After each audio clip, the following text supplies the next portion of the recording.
चलिए अभी जो टॉपिक हमें डिस्कस करना है फिजिक्स में, mass defect and nuclear binding energy है ना। मास डिफेक्ट क्या होता है, द्रव्यमान क्षति क्या होता है, और नाभिकीय बंधन ऊर्जा क्या होता है, इसके बारे में अभी हम क्या करेंगे, डिस्कस करेंगे, चर्चा करेंगे ना। इसके पहले हमने आपको बताए थे कि जो मूविंग मास होता है ना, उसमें कितना एनर्जी होगा, mc² के बराबर होता है। mc² क्या होता है, बराबर होता है। और हमने ये भी पिछले क्लास में बताए थे कि यदि एक यू मास यदि डिफेक्ट होता है, 1 U मास यदि क्या होता है, मूव करता है, गति में आता है, तो उसका एनर्जी जो होगा 931 मेगा इलेक्ट्रॉन वोल्ट होगा। ये बहुत इंपॉर्टेंट पॉइंट है। ये क्या है, बहुत इंपॉर्टेंट पॉइंट है। क्या इंपॉर्टेंट पॉइंट है, यदि किसी भी न्यूक्लियस का 1 एटॉमिक मास यूनिट यदि मास मूव कर रहा हो, तो उसका जो मास डिफेक्ट होगा, जो उसका जो एनर्जी होगा, वो क्या होगा, 931 मेगा इलेक्ट्रॉन वोल्ट होगा। इसी का यूज करके यहाँ पर बाइंडिंग एनर्जी निकलेगा आसानी से ना। तो चलिए, अब यहाँ पर अक्सर देखा जाता है किसी भी न्यूक्लियस की हम बात करते हैं तो न्यूक्लियस में दो टाइप के पार्टिकल्स होते हैं। कौन कौन सा होता है, एक प्रोटॉन और एक क्या होता है, न्यूट्रॉन होता है। न्यूक्लियस में दो प्रकार का पार्टिकल्स होते हैं, एक प्रोटॉन और एक क्या होता है, न्यूट्रॉन होता है। अब न्यूक्लियस की यदि मास देखा जाए तो प्रोटॉन और सभी न्यूट्रॉन के मास के योगफल से थोड़ा क्या होता है, कम होता है। थोड़ा क्या होता है, कम। ऐसे जैसे न्यूक्लियस में दो चीज भरा हुआ है, प्रोटॉन भरा है और न्यूट्रॉन भरा है, तो दोनों के मास के बराबर ही होना चाहिए न्यूक्लियस का मास। लेकिन ऐसा नहीं होता है, न्यूक्लियस के मास थोड़ा सा क्या होता है, कम होता है। इसका मतलब क्या हुआ कि न्यूक्लियस बनने के क्रम में कुछ मास डिसिपिटेट कर गया, कुछ मास क्या हो गया, डिफेक्ट हो गया, मतलब क्षति हो गया। इसका मतलब ये हुआ ना। चलिए ठीक है, थोड़ा समझिए। जैसे कि मान लीजिए ये न्यूक्लियस है, एटम का छोटा अंदर वाला भाग न्यूक्लियस, ये न्यूक्लियस है। इसमें दो पार्टिकल्स हो गए, एक प्रोटॉन होंगे और एक क्या होगा, न्यूट्रॉन होगा। प्रोटॉन होगा और क्या हो गया, न्यूट्रॉन होगा। कोई दिक्कत नहीं। यानी न्यूक्लियस जो बनता है वो दो चीज से मिलकर बनता है, एक प्रोटॉन को मिलने से है ना, और एक क्या मिलने हो गया, एक न्यूट्रॉन। एक न्यूट्रॉन, प्रोटॉन और न्यूट्रॉन दोनों मिलेगा तो क्या बनाएगा, न्यूक्लियस बनाएगा। लेकिन यहां पर क्या देखा जाए कि जो न्यूक्लियस का मास होता है, न्यूक्लियस का जो क्या होता है, न्यूक्लियस का मास है ना, प्रोटॉन और न्यूट्रॉन, प्रोटॉन और क्या हो गया, न्यूट्रॉन, न्यूट्रॉन के मास के योग से ना, मास के योगफल से थोड़ा क्या होता है, थोड़ा कम होता है। थोड़ा क्या होता है, कम होता है। न्यूक्लियस का जो मास होगा वो प्रोटॉन और न्यूट्रॉन के मास के योगफल से क्या होगा, थोड़ा क्या होगा, कम होगा। इसका मतलब क्या होगा कि न्यूक्लियस बनने के क्रम में कुछ मास क्या होता है, क्षति हो जाता है। कुछ मास क्या होता है, क्षति होता है। अतः कह सकते हैं, अतः न्यूक्लियस बनने के क्रम में ने कुछ मास में क्या होता है, कुछ मास का मतलब द्रव्यमान है ना, कुछ मास में क्या होता है, क्षति होता है ना। कुछ मास की मात्रा में क्या होता है, क्षति का मतलब डिफेक्ट है ना, क्षति होता है ना। और जो मास जितना घट गया है उसी को हम बोलते हैं मास डिफेक्ट कहते हैं। उसी को क्या कहते हैं, मास डिफेक्ट। तो मास डिफेक्ट क्या हो गया, समझ में आ गया। जितना मास कम गया है, जितना मास क्या है, कम गया है पहले की तुलना में, वो क्या कहलाएगा, मास डिफेक्ट कहलाएगा ना। तो यहाँ पर क्या होगा कि न्यूक्लियस का मास प्रोटॉन और न्यूट्रॉन के मास से जितना कम होता है वो क्या कहलाएगा, मास डिफेक्ट कहलाएगा। क्या कहला जाएगा, मास डिफेक्ट। तो क्या बोल सकते हैं, हाँ, प्रोटॉन और न्यूट्रॉन के मास के योगफल से, प्रोटॉन और न्यूट्रॉन के मास के योगफल से न्यूक्लियस का मास, न्यूक्लियस का मास जितना कम होता है, जितना क्या होता है, कम होता है, उसे हम क्या कहते हैं, उसे मास डिफेक्ट कहते हैं। उसे क्या कहते हैं, मास डिफेक्ट कहते हैं। तो मास डिफेक्ट किसे कहते हैं, डिफिनेशन समझ में आ गया ना, गया। मेन कंसेप्ट रहता है मास डिफेक्ट निकलता है कैसे। ये तो हो गया परिभाषा, सिंपल हो गया ना, हो गया। कोई भी न्यूक्लियस बनाइएगा तो पहले से मास की तुलना में बाद में क्या होगा, न्यूक्लियस का मास कम जाएगा। कितना कम गया, वो मास डिफेक्ट करा जाएगा। क्या करा जाएगा, मास डिफेक्ट। जैसे सपोर्टेड कोई एग्जाम्पल लेते हैं, कुछ मतलब चादर है लोहा का, उससे कुछ एक बक्सा बनाना है। लोहा का चादर समझ रहे हैं, लोहा का चादर लाते हैं, उसे फिर क्या करते हैं, बक्सा बनाते हैं। तो बक्सा बनाने के क्रम में क्या होता है, कुछ लोहा का चादर कट छट के इधर निकलता है, कोना काटना है, इधर काटना है, ना होता है। तो बक्स आप जितना वजन का चादर लाए हैं उसका वजन और बक्सा का वजन कीजिएगा तो बक्सा का वजन कम होगा कि ज्यादा हो जाएगा, थोड़ा कम जाएगा। क्यों कम जाएगा, क्योंकि बनाने के क्रम में कुछ कट छट कर बाहर निकला है, कुछ कट छट क्या होगा बात, जो कट छट के बाहर निकला है वही क्या कहलाएगा, मास डिफेक्ट कहलाएगा। वही क्या कहला जाएगा, मास डिफेक्ट कहलाएगा। समझ में आ रहा है।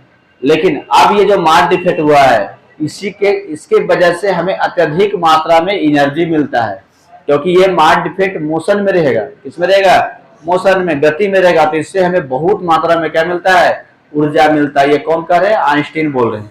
कौन बोल रहे हैं, आइंस्टीन बोल रहे हैं। वो एनर्जी जो मिलेगा mc स्क्वायर के क्या होगा, बराबर मिलता है। mc स्क्वायर क्या होगा, बराबर। तो अब हमें यहाँ पर यही जानना रहेगा कि मास डिफेक्ट कैसे कैलकुलेट किया जाता है। मास डिफेक्ट क्या होता है समझ में आ गया, एग्जाम्पल भी बेहतर मिल गया। अब मास डिफेक्ट को कैलकुलेट कैसे करना है इसके बारे में जानना है। चलिए ठीक है, तो इसके नोट कर लीजिए पहले इसको।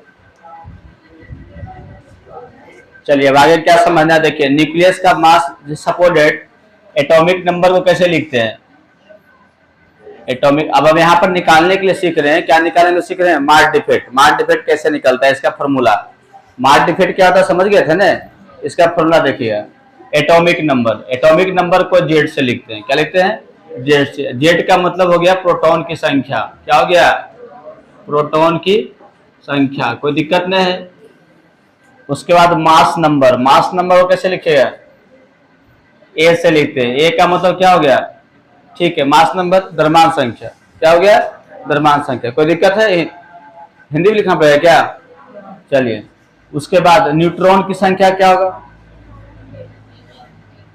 हाँ, न्यूट्रॉन की संख्या जो है वो ए माइनस क्या होगा, जेड। तो तीनों की संख्या मिल गया, प्रोटॉन की संख्या जेड और न्यूट्रॉन की संख्या ए माइनस क्या हो गया, जेड। जहां पर ए क्या है, मास नंबर है, ए क्या है, मास नंबर। यहां तक किसी को कोई दिक्कत नहीं है। अब आगे क्या समझना है, देखिए न्यूक्लियस का द्रव्यमान, न्यूक्लियस को द्रव्यमान को हम लिखते हैं कैपिटल एम से। क्या लिखते हैं, कैपिटल एम से ने। एक प्रोटॉन का द्रव्यमान, एक प्रोटॉन को क्या है, द्रव्यमान, इसको लिखिएगा एम पी करके। एम से मास हो गया, पी से क्या हो गया, प्रोटॉन। तो एक प्रोटॉन का द्रव्यमान एम पी से। एक न्यूट्रॉन का द्रव्यमान, एक क्या हो गया, न्यूट्रॉन का द्रव्यमान। तो इसको कैसे लिखिएगा, हाँ एम एन से। क्या हो गया, एम एन से, कोई दिक्कत नहीं है। तो एक प्रोटॉन का द्रव्यमान एम पी, एक न्यूट्रॉन का द्रव्यमान क्या हो गया, एम एन हो गया। समझ में आ रहा है। तो देखिए कुल प्रोटॉन और न्यूट्रॉन का द्रव्यमान कितना हो जाएगा, कुल प्रोटॉन और न्यूट्रॉन का द्रव्यमान कितना निकलेगा बता सकते हैं, वो जो होगा, देखिए एक एम पी नहीं, एक प्रोटॉन का द्रव्यमान एम पी, लेकिन प्रोटॉन की संख्या कितना है, जेड है। कितना है, जेड। तो जेड गुने हो जाएगा एम पी, जेड गुने क्या हो जाएगा, एम पी हो जाएगा। कोई दिक्कत है, प्लस एक न्यूट्रॉन का द्रव्यमान एम एन, एक न्यूट्रॉन का द्रव्यमान क्या है, एम एन। तो पूरा न्यूट्रॉन कितना है, ए माइनस जेड। तो ए माइनस जेड अब गुने क्या हो गया, एम एन। क्या हो जाएगा, एम एन। यहां तक किसी को दिक्कत, ये हो गया प्रोटॉन और न्यूट्रॉन का द्रव्यमान। ये जो द्रव्यमान होगा वो बड़ा होगा किससे, कैपिटल एम से। किससे बड़ा होगा, कैपिटल एम से, क्योंकि ये मास ऑफ न्यूक्लियस है। न्यूक्लियस के द्रव्यमान से क्या होगा, ज्यादा होगा। बात समझ में आ रहा है। कितना ज्यादा होगा वो मास डिफेक्ट कहलाएगा। वो क्या कहलाएगा, मास डिफेक्ट। तो मास डिफेक्ट देखा जाए, मास डिफेक्ट, मास डिफेक्ट को डेलियम से लिखते हैं। कैसे लिखते हैं, डेलियम, तो डेलियम बराबर जो होगा वो होगा ZMP, जेड क्या हो गया, ZMP अब प्लस A माइनस ZRMN और फिर घटाओ कैपिटल यम, घटाओ क्या हो गया, कैपिटल यम। कोई दिक्कत है? कैपिटल यम क्या है? न्यूक्लियस का द्रव्यमान, क्या है, न्यूक्लियस का द्रव्यमान। तो इस प्रकार फॉर्मूला से क्या निकलेगा, हमें डेलियम निकलेगा। और डेलियम यदि यू में निकल गया, क्या निकल गया, यू में, यू में ही निकालना है, तो उसको 931 से गुना कर देने के बाद क्या निकल जाएगा, बाइंडिंग एनर्जी मिल जाएगा। क्या मिल जाएगा, बाइंडिंग एनर्जी। जो आगे पढ़ना ना बाइंडिंग एनर्जी, तो बाइंडिंग एनर्जी का कंसेप्ट होता है कि किसी भी न्यूक्लियस को बनाने में या किसी भी न्यूक्लियस को तोड़ने में जो एनर्जी की आवश्यकता होता है उसे हम क्या कहते हैं, बाइंडिंग एनर्जी कहते हैं। यानी कोई न्यूक्लियस बनाने में या तोड़ने में जो एनर्जी डिसिपिटेट होगा या जो एनर्जी की आवश्यकता होगा वो क्या कहलाएगा, बाइंडिंग एनर्जी कहलाएगा। और एक बात ध्यान देना है, किसी भी न्यूक्लियस को बनाने में जितना एनर्जी लग रहा है उतना एनर्जी उसको तोड़ने में भी लगेगा, यानी उतना एनर्जी उसको क्या लगेगा, तोड़ने में। तो बाइंडिंग एनर्जी दोनों में किस में आएगा, बनाना हो या जोड़ना हो या तो क्या हो, तोड़ना हो। अब बाइंडिंग एनर्जी निकलेगा कैसे, तो हमें पहले मास डिफेक्ट निकालना होगा। क्या निकालना होगा, मास डिफेक्ट। मास डिफेक्ट निकल गया, उसको खाली गुना कर देना है, किससे, खाली बैठे हुए आराम से, किससे कर देना है, 931 से, तो वो आ जाएगा बाइंडिंग एनर्जी किस में आएगा, मेगा इलेक्ट्रॉन वोल्ट में आ जाएगा। कोई दिक्कत यहाँ तक नहीं है ना। चलिए ठीक है, तो बाइंडिंग एनर्जी का आप कंसेप्ट जान लीजिएगा। उसके बाद फिर एक एग्जांपल लेके चलेंगे और उसमें दोनों का उसका मास डिफेक्ट भी निकालेंगे और बाइंडिंग एनर्जी भी निकालेंगे ना। तो पहले बाइंडिंग एनर्जी जान लीजिए। क्या जानना है, बाइंडिंग एनर्जी ने क्या होगा, बाइंडिंग एनर्जी इसको बोलते हैं बंधन ऊर्जा। क्या बोलेगा, न्यूक्लियर बाइंडिंग एनर्जी कर देते हैं, पूरा नाम न्यूक्लियर बाइंडिंग एनर्जी। हिंदी में इसको बोलेगा नाभिकीय बंधन ऊर्जा। नाभिकीय बंधन क्या हो गया, ऊर्जा। क्या होगा नाभिकीय बंधन ऊर्जा, बताइए। हुआ ऊर्जा जो न्यूक्लियस को बनाने में खर्च होता है, जो न्यूक्लियस से क्या होगा, बनाने में खर्च होगा, उसी को क्या बोलेगा, नाभिकीय बंधन ऊर्जा। यही सिंपल कंसेप्ट हो जाएगा ना। क्या चीज जी,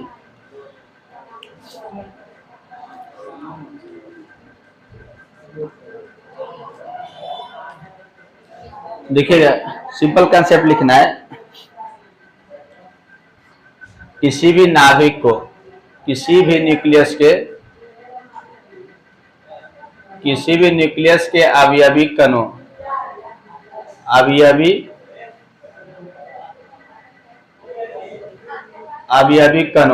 कणों का मतलब हो गया प्रोटॉन और न्यूट्रॉन। न्यूक्लियस में दो ही कण रहेगा, प्रोटॉन और क्या हो गया, न्यूट्रॉन। किसी भी नाभिक के अवयवी कणों को हो गया विभक्त करने में, विभक्त का मतलब तोड़ने में या तो उसे विभाजित करने में ना।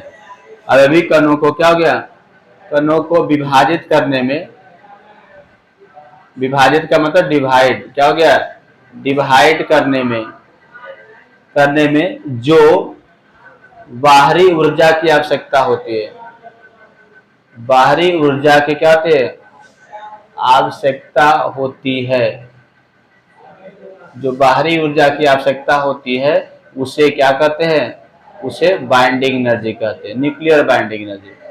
उसे क्या बोलिएगा, न्यूक्लियर बाइंडिंग एनर्जी कहते हैं। बाइंडिंग एनर्जी क्या हो गया, कहते हैं। तो यही हो गया बाइंडिंग एनर्जी का कंसेप्ट, यानी external energy required to the divide the constitute particles of the nucleus है ना, इज कॉल्ड क्या, बाइंडिंग एनर्जी। यानी किसी भी न्यूक्लियस के उसके अवयवी कणों को विभाजित करने के लिए जो बाहर की ऊर्जा की आवश्यकता होगा वो क्या कहलाएगा, बाइंडिंग एनर्जी कहला देगा। समझ में आ रहा है। अब ध्यान यही देना है कि जितना हम न्यूक्लियस को तोड़ने के लिए बाहर से एनर्जी दे रहे हैं उतना ही उसको बनाने में भी एनर्जी लगा है, उतना ही क्या लगा है। तो बाइंडिंग का मतलब होता है बांधना, बंधन होगा ना, बाइंडिंग का मतलब क्या होगा, बांधना। तो बांधने में कितना एनर्जी लगेगा, तो हम कैसे चेक करें, तोड़ कर देखेंगे है ना। समझ में आ रहा है ना? कोई चीज तोड़ने में जितना दिक्कत से टूट रहा है, इसका मतलब उतना मजबूती से वो बनाया भी गया होगा, तब मजबूती से तोड़ने की जरूरत पड़ रहा है। समझ में आ रहा है कि नहीं आ रहा है? तो बाइंडिंग एनर्जी निकालना, चेक करना, तो कैसे चेक कीजिएगा? उसको तोड़कर। क्या करना है? तोड़कर बाइंडिंग एनर्जी ने। यदि आसानी से टूट गया तो बाइंडिंग एनर्जी कम होगा, मुश्किल से टूटा, ज्यादा एनर्जी दे रहे हैं तोड़ने के लिए, तो बाइंडिंग एनर्जी क्या होगा? ज्यादा होगा। समझ में आ रहा है ना? चलिए ठीक है, नोट कीजिए। देखिए, यदि मास डिफेक्ट यहां पर निकल गया, कितना निकल गया था? यदि मान लेते हैं, यदि मास डिफेक्ट सपोर्टेड दिया हुआ है, डेलियम है, क्या है? डेलियम, तो बाइंडिंग एनर्जी क्या होगा? तो बाइंडिंग एनर्जी जो होगा, कौन सा binding energy? Nuclear binding energy. Nuclear binding energy वो होगा डेल ई बराबर, डेल ई करके लिख सकते हैं या तो ईबी करके लिख सकते हैं। ईबी, बी का मतलब बाइंडिंग, ईबी बराबर होता है del M C square. Del M क्या होगा? सी स्क्वायर होगा। ये न्यूक्लियर बाइंडिंग एनर्जी होगा। समझ में आ रहा है ना? जहां पर डेलियम क्या है? मास डिफेक्ट, और सी क्या है? 3 × 10⁸ मीटर क्या है? पर सेकेंड है, स्पीड ऑफ लाइट है। तो ये निकलेगा बाइंडिंग एनर्जी। यानी बाइंडिंग एनर्जी कहने का मतलब क्या है कि न्यूक्लियस से प्रोटॉन और न्यूट्रॉन को अलग करने के लिए आवश्यक ऊर्जा, ये ना जगह। यानी हम बोल सकते हैं कि न्यूक्लियस से किसको न्यूक्लियस से प्रोटॉन और न्यूट्रॉन को अलग करने के लिए क्या हो गया? आवश्यक ऊर्जा। इसको दूसरे शब्दों में ऐसे ही बोल सकते हैं, यानी एनर्जी रिक्वायर्ड टू, है ना, separate the electron and proton from the, क्या होता है? न्यूक्लियस। यानी ई बी इक्वल टू हो गया डेल एम, क्या लिखाएगा? सी स्क्वायर। तो ऐसे बाइंडिंग एनर्जी निकलता है। लेकिन नोमरिकल के व्यू से देखा जाए, आसानी तरीका से बनाने के लिए, तो देखिए किस तरह से निकालिएगा। यदि मान लेते हैं, यदि मास डिफेक्ट ग्राम में नहीं रहकर यू में हो, क्या हो? यदि mass defect atomic mass unit, है ना, यदि मास डिफेक्ट की गणना यू में की गई हो, मतलब हम जो मास डिफेक्ट कितना द्रव्यमान घटा है उसको यू में लिखते हैं। क्या लिखते हैं? यू में लिखते हैं, कैलकुलेट करते हैं। तो बाइंडिंग एनर्जी क्या होगा? तो न्यूक्लियर बाइंडिंग एनर्जी होगा, न्यूक्लियर बाइंडिंग एनर्जी जो निकलेगा वो होगा ई बी इक्वल टू होगा, क्या हो जाएगा? डेल एम गुने 931 मेगा इलेक्ट्रॉन वोल्ट। डेलियम गुने 931 मेगा इलेक्ट्रॉन क्या होगा? वोल्ट होगा। जब मास डिफेक्ट यू में रहेगा तब, और यदि ग्राम में केजी में रह गया तो फिर क्या होगा? ये फॉर्मूला लगेगा।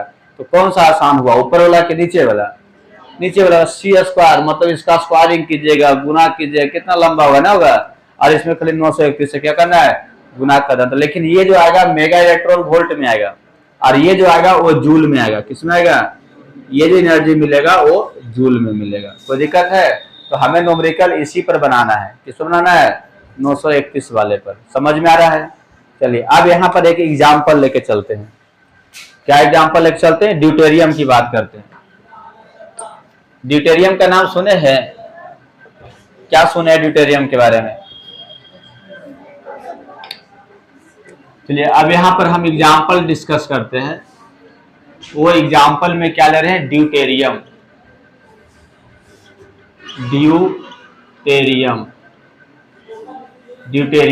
है ना। और ड्यूटेरियम में क्या होता है? कितने प्रोटॉन और कितने न्यूट्रॉन होते हैं जानते हैं? ड्यूटेरियम में एक प्रोटॉन और एक न्यूट्रॉन होता है। ड्यूटेरियम को लिखा जाता है 21H करके। 21 क्या लिखा जाता है? H करके लिखा जाता है। तो इसमें हो गया 21H में एक प्रोटॉन होता है, एक प्रोटॉन और एक क्या होता है? न्यूट्रॉन होता है। याद रखना है, ड्यूटेरियम में एक प्रोटॉन होता है और एक क्या होता है? न्यूट्रॉन होता है। बात समझ में आ रहा है? एक ही प्रोटॉन होगा, एक ही क्या होगा? न्यूट्रॉन। तब ना एक एक मिलकर क्या हो गया? तो ऐसे भी देखिए, नीचे प्रोटॉन लिखाता है, ऊपर मास नंबर है, मास नंबर में प्रोटॉन घटाइएगा, न्यूट्रॉन मिल जाएगा।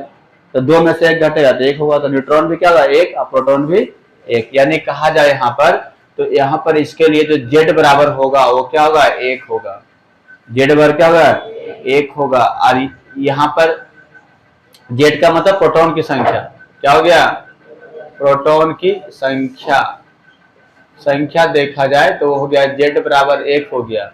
और न्यूट्रॉन की संख्या देखा जाए तो ये कितना देगा, न्यूट्रॉन की संख्या a minus Z equal to क्या होगा 2 घटाओ 1 बराबर एक ही होगा, क्या होगा एक ही होगा। तो दिक्कत है, एक प्रोटॉन और एक क्या होगा न्यूट्रॉन। अब अलग से जानना है, ड्यूटेरियम न्यूक्लियस है, ड्यूटेरियम क्या है न्यूक्लियस है, अब मिलकर बना है एक प्रोटॉन और न्यूट्रॉन से। तो न्यूक्लियस का द्रव्यमान, किसका द्रव्यमान न्यूक्लियस का द्रव्यमान, कौन सा न्यूक्लियस 21H, इसका द्रव्यमान इसका मास को कैपिटल एम से लिखना है। अब इसको याद रखना होगा, ड्यूटेरियम का कितना मास होता है पता है किसी को,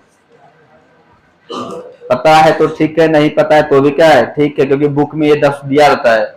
2 पॉइंट होगा 01473, 2 पॉइंट होगा 01473 क्या होगा 3U, क्या होगा यू का मतलब एटॉमिक मास यूनिट, ठीक है। प्रोटॉन का द्रव्यमान कितना होगा मतलब एमपी, प्रोटॉन का द्रव्यमान का मतलब क्या हो गया एमपी, A1 है, एमपी कितना होता है इसको भी ध्यान में रखना है 1.00813, 1.0081 क्या हो गया 3U।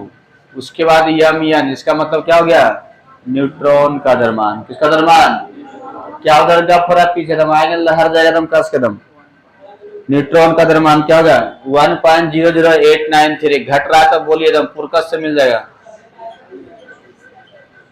1.00 क्या होगा 89 क्या हो जाएगा 3 होगा, ये हो गया न्यूट्रॉन का द्रव्यमान।